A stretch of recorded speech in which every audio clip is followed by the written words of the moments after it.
All right, so this is going to be me talking about The Idol. It's the new show by Sam Levinson. He did Euphoria. I didn't see Euphoria, season one or two, so I don't know anything really about that other than certain clips that I've seen. But if it's anything like this, I'd probably steer clear of that. Yeah, this is bad. Like, this is really bad. It's actually worse than you think if you've only seen the clips, especially towards the end. I mean, the places this thing goes, it's really bad. But anyway, yeah, people have been talking about like the weekend is in this. He plays a character named Tedros, and this is him trying to get into acting and things like that. And this is a horrible project to start that with. But it's also got Lily Rose Depp in here. She's Jocelyn. She's the pop star in this. That he ends up kind of seducing and taking over her career and things like that. It seems like it's trying to say some things about the music industry, to show certain dynamics. You see two of our managers, two of the people from the label, and you see how shitty they are, right? Some of their dialogue is good, a lot of it not so good, and their performances aren't that great either. Especially the black manager that she has, the black lady, she's awful. It's like they got to a point where they were like, look, just get the line out and we'll go with that take. She's really not good. But there is some good stuff with them. You do get the idea that they only look at her as something to be, to make money off of, and don't really care about her or her grief, right? Like you could see it in her because Lily Rose Depp is actually really good in this. You can see that there's clearly something going on with her, and it's because her mom died the year before, and she's still grieving. She took some time off to grieve, but clearly she's not over it. She's having seemingly some mental issues as a result of the loss, and her career took a dip because she took that time off to get over the mom's death and all that. But now the people on her team are like, we got to get this done. We got to do this, do that. She's doing this photo shoot and she's getting ready for a music video, but she's clearly not ready for all this. And I thought that part was good, right? Like whenever it's talking about the music industry and you're showing this downward spiral and these issues that she's having while also having to deal with the shittiness of the music industry, I think that stuff is interesting and some of it is actually pretty well done. If the show would have just stayed with that, we might have had something here. But then Tedros, played by The Weeknd, comes in, and she meets him at his club that he owns and things like that, and they hit it off right away, even though they don't seem to have all that much chemistry. But the guy, The Weeknd in this, the costume design is ridiculous. He looks like an old pimp. It turns out he actually was a pimp, but like it looks ridiculous, right? His line delivery is really weird. He seems like he's doing somewhat okay sometimes, but sometimes he's really bad. And the dialogue and the direction is just it's not helping him at all. He has this ugly ass rat tail. He's real creepy, real weird. But for whatever reason, she's really into him. Like when he first comes over to see her at her mansion, he walks in, he's wearing all black. He's acting real weird with her assistant slash friend.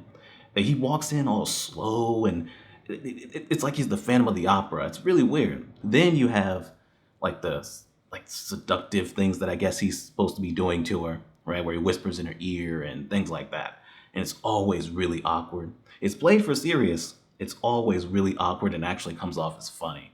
Like there's a part where he tells her, get on the bed or whatever. This is when he has all his people over at her place for the first time and things like that. He's like, oh, get over on the bed, right? And then he's just kind of a little bit away from the bed next to a chair, just saying things to her. Oh yeah, that's my big tongue. Feel my tongue or whatever. What was he saying? Oh yeah, you gonna make me act up. Oh yeah, yeah. I'm gonna. You're choking on my cock. It's like it's none of it comes off well. It comes off as awkward. It's funny. Even the way that they shoot it with like the close-ups of his face and things, it's terrible. Fucking stretch that tiny little pussy. This is not, you're not getting the desired effect from what you're doing here. It comes off as funny instead. And also, after that, when he starts like kind of taking over, he's canceling her appointments and things like that. He's completely overstepping and is very like obsessive of her and it's weird. But he starts to kind of lose it.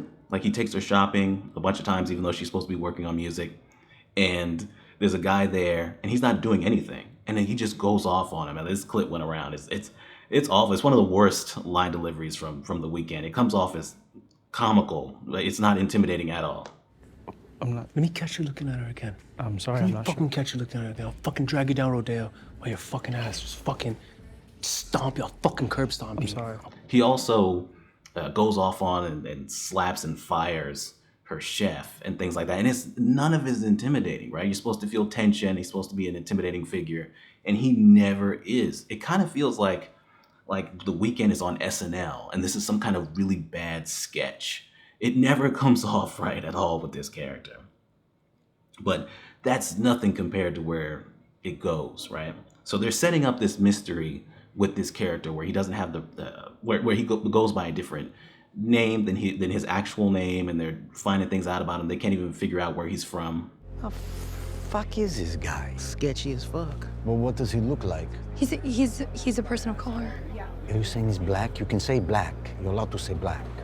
It's a really lame mystery, and even when things are revealed later on, it's like there's still some questions here with this character, because this character actually turns out to be, I guess, the musical god or something.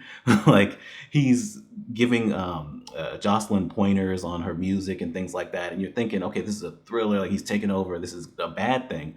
But no, it turns out to actually be a good thing. Like, he's actually giving her good advice, even though part of it is for him to abuse her with a brush that her mom used to abuse her with. It's real disgusting shit.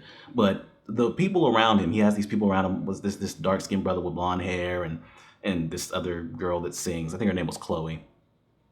They're all musicians, they're all singers, and they're all fantastic, right? Like, somehow he was able to find all these people, and then when he gets over to her house, it essentially turns into like a musical cult, right? They have this area where they all stay down there, like down some stairs, and they're like waiting for him to give them instructions on what to do. They listen to everything he says. He makes them say yes to everything anybody tells them to do, as long as it doesn't piss him off, I guess, because it's all about the experience, right? He wants them to have experiences so that their music will mean something and things like that. But the thing is, the editing and the writing is so bad that it just kind of goes into that, right? He sees the friend of hers that used to be a singer. He sees him singing in the shower, and then all of a sudden they put a shot collar on him, and he's underneath there with the rest of the people in that cult, and they're asking him questions about why he quit singing. It has to do with Jocelyn's mom, things like that. But it just goes into that. There's no lead in, right? He doesn't go, okay, you guys stay down there or anything. They're just there, and now we're in full on cult territory. They were already talking about each other as family. Oh, we don't keep anything from each other. It was already kind of weird, like with the table scene. But this is where it goes full cult, right? And it's crazy. Like, they find out things about him. They find out he used to be a pimp, and he went to jail and things like that. But there's still more questions, like, how did he get that club, right? He's able to also have connections with this big shot producer. He's actually a producer in real life. I forgot his name. I think it was like Mike or something like that, Mike Dean or something like that. But he's able to have connections with that guy, somebody that Jocelyn's met at the Grammys but never worked with. It's like, how does he have that connection? They recognize that this is his first time even getting into the music industry. How does he have these connections already? How do you get that club? How do you meet all these people and make them all into like perfect, like angels of music? It's fucking insane. And that stuff is not explained. It's just, eventually she finds out that he was behind her going to the club that night, and they're meeting. He's been obsessed with her since they were in jail, whatever, since he was in jail, whatever. And so they have a falling out, and now she's essentially trying to take over the cult for him. Right? She's trying to make it to where the managers and things and the people from the label will see them perform, and then they'll be able to open for her on her tour. Because the whole thing comes down to, she's trying to get this tour going so she can get back where she was or even higher. But, because of her being unstable, right? Like, there's this thing where she's trying to get this music video done and she just can't get it done, right? So she's seen as unstable, so they may not, go forward with the tour. So Tedros and Jocelyn, they have a falling out. She ends up hooking up with her ex and things like that. And he's real upset. He's like high all the time now. And so they have the managers and the two people from the label. They come over, and then they just put on a show, like with these cult members. They're just all singing and stuff, and they're just blown away. Oh my God, this is a gold mine. Where are they? You're just sitting on these people. Where they come from? I don't know. Like, Tedros had these people. I guess they were just around him, and he was giving them pointers or whatever. It doesn't matter. He's the god of music, I guess. I don't know. So they hear them all sing. They hear Jocelyn's new song, and they're like, yeah, the tour's going through, yeah. And they try to pay off Tedros, but he doesn't take the money. So then they get a Vanity Fair, one of the people that they're cool with at Vanity Fair, to write an article about him, a person that nobody's heard of, and ruin his reputation. And so now he's out. And then the editing is so bad. It kind of feels like there's supposed to be 6 episodes, but there's only 5, because it goes into like, I think like 6 weeks later or something like that. I can't remember what the exact time was, but it goes to them already being at like the concert venue, and like the cult members, they're warming up before the show, and you just get exposition word vomit, right, from the people from the label and one of the managers and things like that, right? Basically being like, oh well, we got real glad we got rid of him, and there was a walkout at the label because they said that Jocelyn's music was too misogynistic and things like that. It really is just being vomited out to you. It's like, well, this is a visual medium. Like, you're not going to show a little bit of this. It's really bad, and the delivery is not very good either. And then Tedros comes there, and apparently she left him a pass with his real name or whatever to come back and see her. And then she's like, it's not the same without you, and she wants to like still be with him. It's like, you guys had a very like big fallout, right? When you found out all these things, you're like trying to pay him off. She also wanted to pay him off to go away, to never see him again. But now she wants to be with him. She takes him on stage and it's like, oh, well, I want to introduce you guys to the love of my life. It's like, well, he's already had a very public article about all the bullshit he's been through. This can't be good for your career. But none of it makes sense. It doesn't matter. And it also turns out that she, I guess, was lying about the abuse that her mom did with the brush, because apparently the brush was brand new. And so she wasn't abusing her for years with that brush.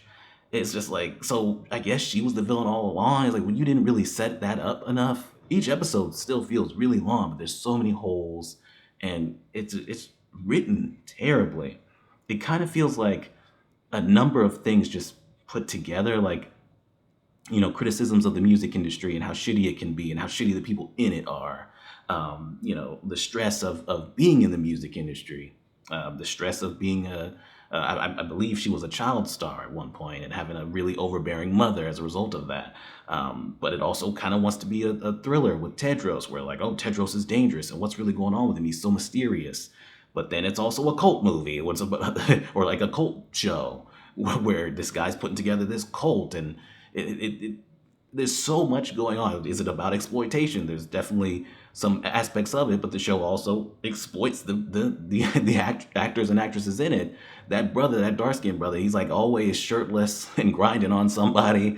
Lily Rose Depp is always, the costume design, they make it to where you can almost always see her ass. And so it's like, well, is it about that? It's not really all that well if it is, but is it about that? It's about so many things, so it ends up really being about nothing.